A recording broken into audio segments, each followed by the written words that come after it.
I was awakened by the early morning light and the singing of mountain birds. I heard the sound of chipmunks running around the camp, cleaning up the crumbs left over from my camp dinner. The pure morning joy I felt in nature after so many years quickly faded as today's reality hit me. Here, at 6,000 feet, the air was fresh and cool, and as I stepped out of the tent, I was captivated by the beauty of an alpine lake surrounded by snow-capped mountains. I wanted to push the painful realities deeper, clear my mind, go fishing. But I knew that today was the very day that I had been dreading for the last month. Today is the day of confrontation, which I must face harshly and definitively, so that I can then start all over again. I cook at a sort of breakfast of eggs and salsegue on the Propanus stove along with thick black coffee. As I sat there, finishing my drink and fooling up for the 6-mile hike, I marveled at how beautiful and peaceful this moment in time was. I reminded myself that yes, there is beauty and enjoyment in life if you just keep moving forward in the right way. I knew I would definitely return to camping, hiking, fishing, and sailing, my old hobbies, the ones I put aside for 23 years of marriage to the love of my life. Well, now I will say that this was the woman I once wholeheartedly considered to be the love of my life. I'm an optimist. I hope there will be another one at some point. The walk down was pleasant and uneventful, and I didn't encounter anyone on the trail until where I parked. I packed my car with my gear and started driving out onto the main highway. I turned my phone back on after being unplugged for the last 3 days and knew that when I got within cell coverage, the texts and emails would begin. As I pulled onto the 2-lane paved county road, I heard the first beep of the message and looked down to see that it was my 21-year-old son, Ryan. Ryan and I were not only father and son, but became best friends and confidants, going through the trials and tribulations of his tumultuous teenage years and emerging with respect and a strong mutual love. Ryan's message was short and to the point. Dad, I love you and support you. Good luck today and stay positive. Somewhere, someday, there will be a light at the end of this tunnel. His words of encouragement brought tears to my eyes and helped strengthen me in what I had to do. The next message I opened was from my daughter Krista, and it was also a promise of support and love. Dad, how I wish I could be with you, hug you, and tell you that everything will be fine. You are the best father we can imagine and always put us first. Now you have to put yourself first. No matter what happens, you need to know that Ryan and I love you and will always be here for you.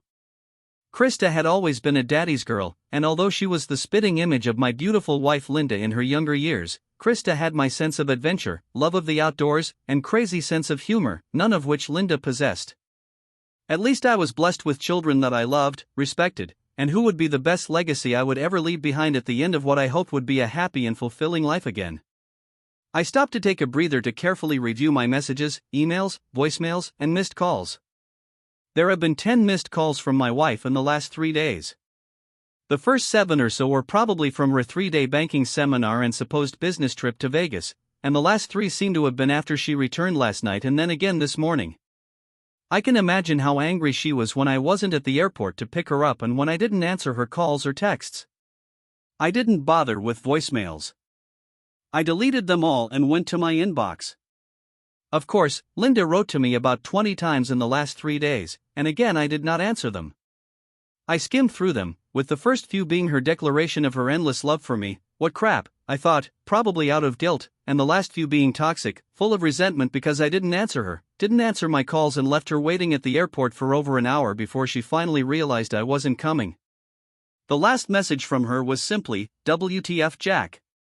All in caps. How our relationship had changed over the past months, although I don't think she even understood how the spark of love in me that had always burned for her began to slowly fade away. Has she really drifted away from me that much over the last treacherous 4 months? Had she really lost all conscious thought about me, about my feelings and about the pain in my eyes, which I was surprised she did not see? Did she so easily forget about her children, about our family, and about the love we shared for so long? It was perhaps even more depressing than her novel. Linda was beautiful at 44. She had incredible curves, slender legs, pert and firm breasts, and she knew how to work her body for any occasion, whether flirting at a social event or playing the role of a rising star banking professional in a trust department of the U.S. Bank of Commerce. I was always proud to be seen with her, and I loved the way men looked at her, barely able to contain their lust and avert their eyes. Knowing that she was mine, and that we were forever woven into each other, gave me a huge boost of self-respect and selfishness as we passed lustful onlookers. I told her how beautiful and desirable she was, but she always protested that she was getting old and no longer felt as young, energetic, and sexy as she used to. I could tell it was bothering her, and I tried to reassure her that her light was getting brighter, not dimmer, but she simply ignored my compliments, saying, "You just have to say it because you are my husband and you love me." Anyway, her underboss, John Monroe, somehow became a new light in her life, at least sexually. Now, obviously, I was considered as a somewhat boring, but reliable best friend. Although, for me, we even stopped being friends, but again, Linda didn't notice this. John Monroe, the wealthy vice president of the trust department, was thin, tall, and so self-confident that I found him obnoxious the several times I met him, but Linda considered him the epitome of a great leader. At least that's what she said when we discussed her work life and him, but that too suddenly stopped 4 months ago. Looking back, I now believe that this was the beginning of her affair. The beginning of the end of 23 years together. I brushed aside my depressive thoughts, looked at my phone again, and deleted all her messages with an angry growl, then moved on to other emails.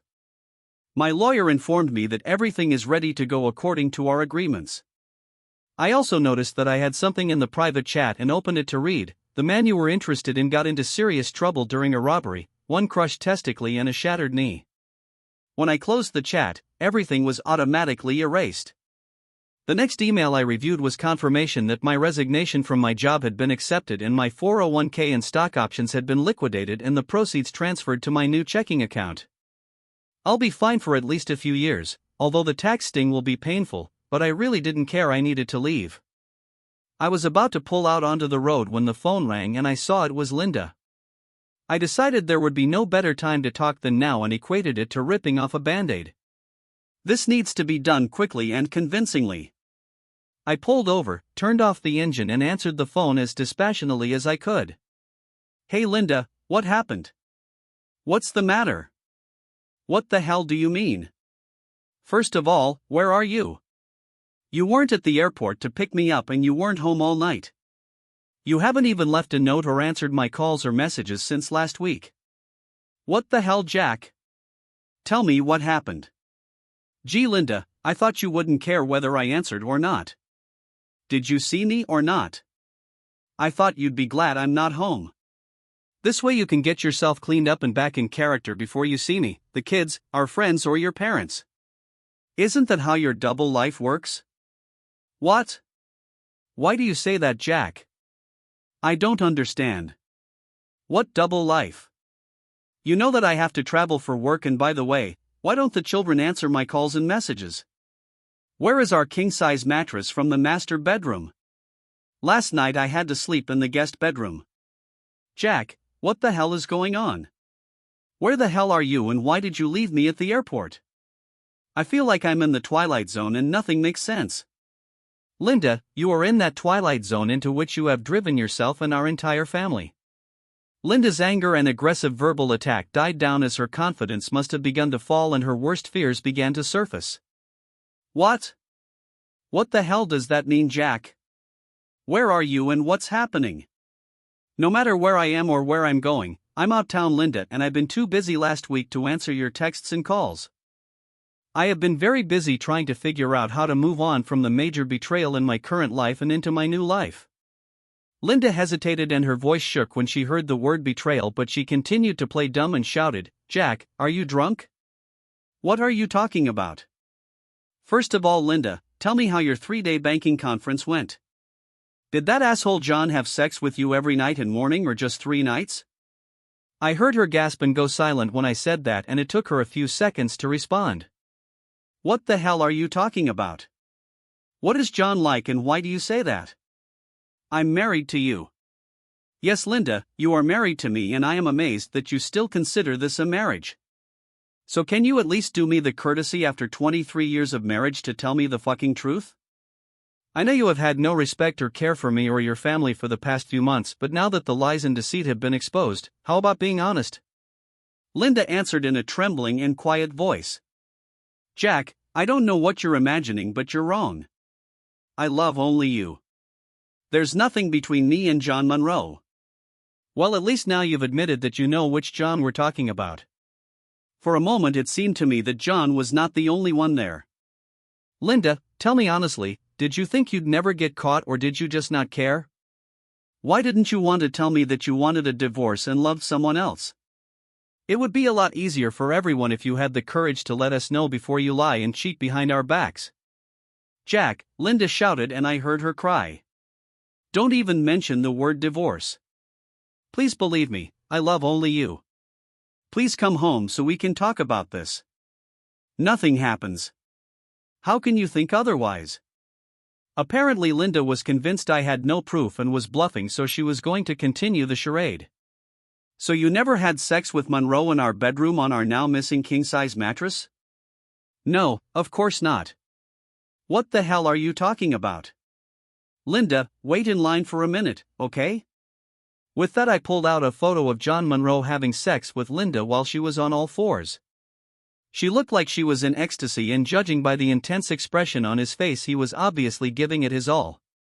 It was one of many photos and videos I received from a camera hidden in plain sight inside the dresser clock I had bought a month ago when I was warned about her affair. I sent the photo to Linda and switched back to the call. Linda, take out the photo I just sent you. Are you telling me it's not my loving wife cheating on me in my bedroom, on my huge mattress, without a condom, with her fucking boss? I heard her hang up and scream in agony. Oh God. No, Jack, please. It was a mistake.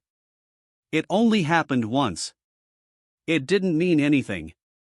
It was just a fling.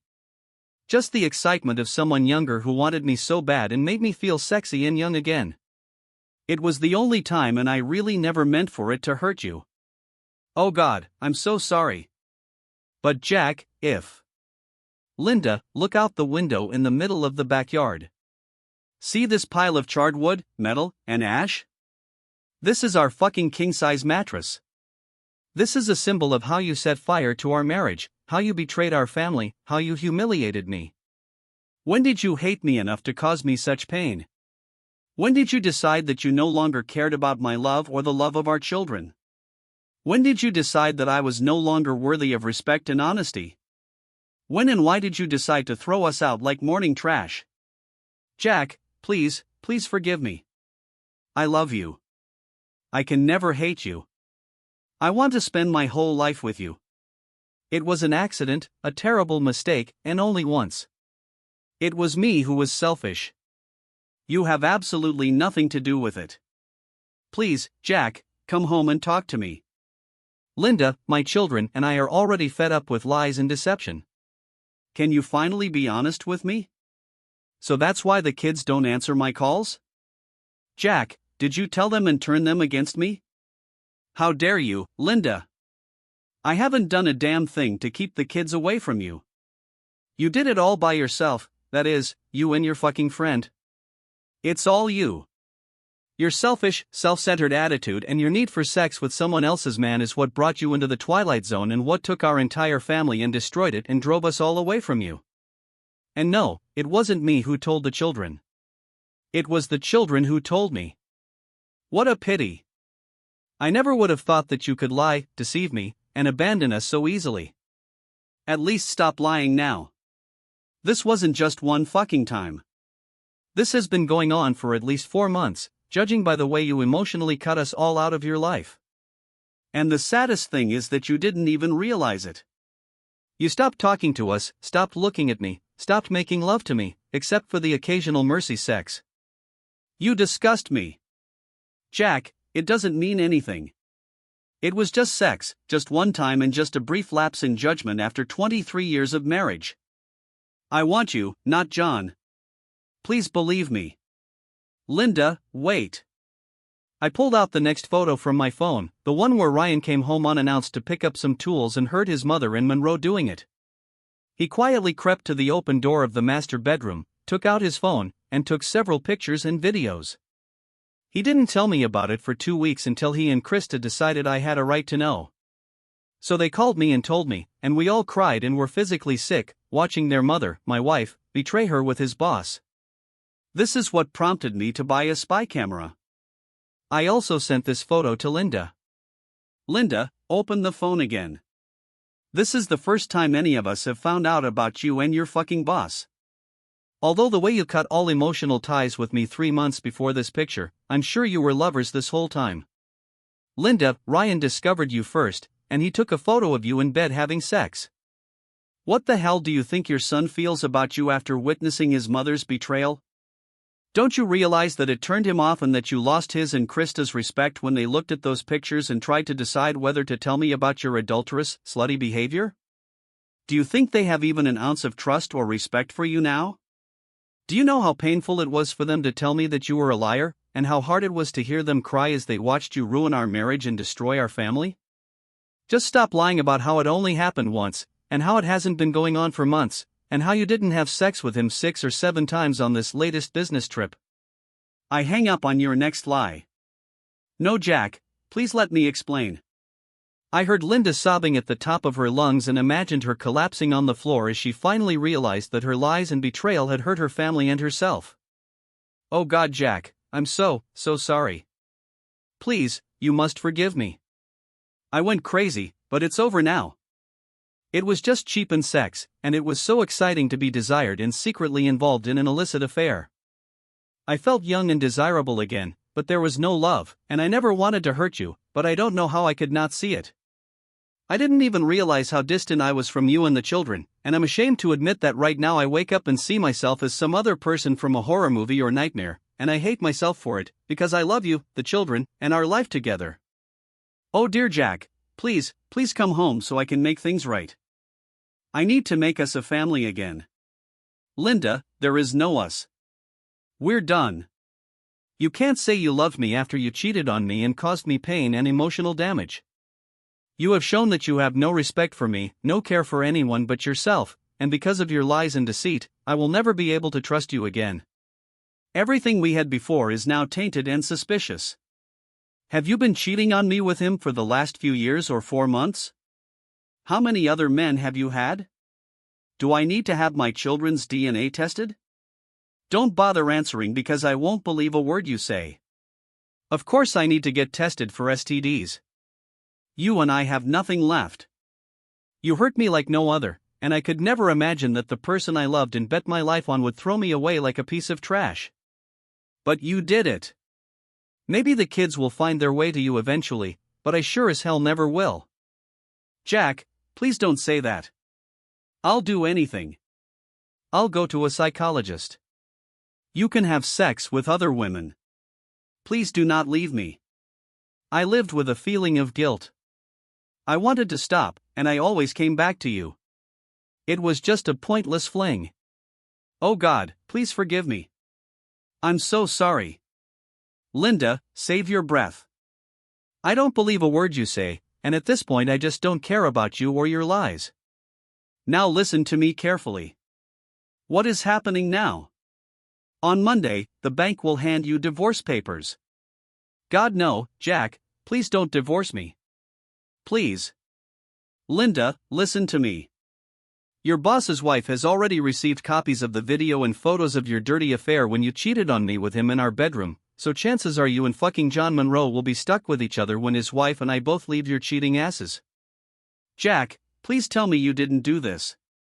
He has a wife and 2 children. Why are you going to destroy them? Wow, Linda, you just don't understand. It's not me who is destroying their family. You and fucking John Monroe ruined everything. Your cheap affair ruined not only my life, your life, and the lives of our children, but also his wife and children.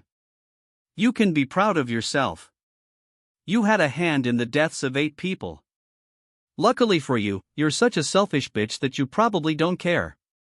Her sobs exploded. I heard it over the phone, but I'm not done yet.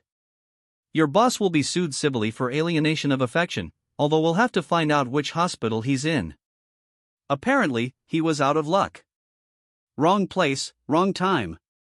I heard from a friend that Monroe was mugged in an airport parking lot and ended up in the hospital with a crushed testicle and a shattered knee, so it's hard to say when he'll be fit enough to have sex with anyone again. Stop it, Jack. Stop being so cruel. I don't care about him. I just want you. Please don't do this to us. Listen, Linda, again, we're not here. It's hard to say whether you and your boss will still have your jobs by the end of next week because I also sent these photos to the president and board members of the U.S. Bank of Commerce, along with the alienation of affection and sexual harassment lawsuit. If they want to negotiate, I will try to keep you on the job, but I will require them to fire him for cause. No, Jack, no. Do you really hate me that much? Linda, you yourself showed your hatred for me with your betrayal, lies, and disrespect. You took the love I cherished for you and tore it from my soul. I'm just trying to regain some self-respect before our lives go in different directions. At this point, Linda was crying so hard and making cries of disbelief and denial that I was not sure that she would be able to listen to me any longer. I held back my anger and felt pain and remorse for what I was putting her through because I knew I still loved her even though I hated her. It was a very disturbing mixture of emotions that tore at my soul, but overall, I was determined to take revenge and mortally wound her for what she had done to me. Linda, we're almost finished. Try to focus on the next few points. I took the $125,000 we had in savings and used $25,000 to pay for Krista's next 2 years of college. I will help her in the future, but for now, this is all I can afford. I'm leaving the house to you. I signed the contract in your name, and the capital will be about $100,000 if you sell it now. I'm not selling our house, Jack, and I want you to stop this madness and come back to me so we can heal. Please, for our 23 years of love and happiness, before I go crazy. I ignored this remark and continued, Linda, if you sign the divorce, you will keep the house and all its contents. I'll keep the $100,000 that's left from our savings and we'll call it a day. If you don't agree to the divorce or start fighting it, I don't care. I won't be there to argue. Do what you want. I don't care. We're almost done, Linda. There are a few more things I need to tell you. If you look around, you'll notice that I've moved out. I took what I wanted and all that's left is yours. I took some photos and left the wedding photo albums with you. Save them, burn them, I don't care. I left my wedding ring on the dresser. You can melt it or flush it down the toilet, as happened with our marriage. Ryan is coming to pick up some of my fishing and hunting gear that he needs. He will come when you are not there, so do not be alarmed if you notice that someone has been in the house. He doesn't want to see you. Krista is coming to pick up all her things. She has no plans to ever live there again. She'll also like to come by when you're away, so don't be surprised if you see her room empty. The last thing you should know is that I also sent pictures of you cheating on me, your parents, my parents, and all of our contacts in both of our email databases, so you might want to work on that. What story will you tell them all? I'll be damned if I'm going to be the bad guy in this bad marriage. Her crying and screaming had now risen to such a level that I was afraid she would pass out or get hit. This had to end. Linda, one more thing. I quit my job last week and am moving out of state into the great unknown. I hope I can find someone in the future who loves me enough to stay true to the promises we make to each other, someone who will respect me, treat me as an equal, and someone I can trust and love again. I hope that you, in turn, will be able to find what you clearly lacked. Please don't look for me. If you need me for anything, you can send a message through Ryan or through my lawyer, but I will be out of your life and you out of mine. Goodbye, Linda. I heard her scream, Jack, no, please, Jack, please forgive me. I passed out and burst into an excruciating bout of crying in pain. I think I knew I had gone too far with my revenge and it would take me a long time to forgive myself for my cruelty. I doubted that I would ever forgive her. I knew the road ahead of me would be painful before I could heal myself and feel ready for something more than living alone. More than anything, I didn't want to lead a life full of bitterness, but remembering the morning on the top of the mountain, I reminded myself that there will still be moments of beauty and magic in my life. I just need to stay open to them and keep moving towards a new beginning. Subscribe to our channel so that your second chaff doesn't cheat on you, and go ahead and listen to the next story, because this story is nothing compared to the next one. If you're under 18, don't even think about listening to the next one.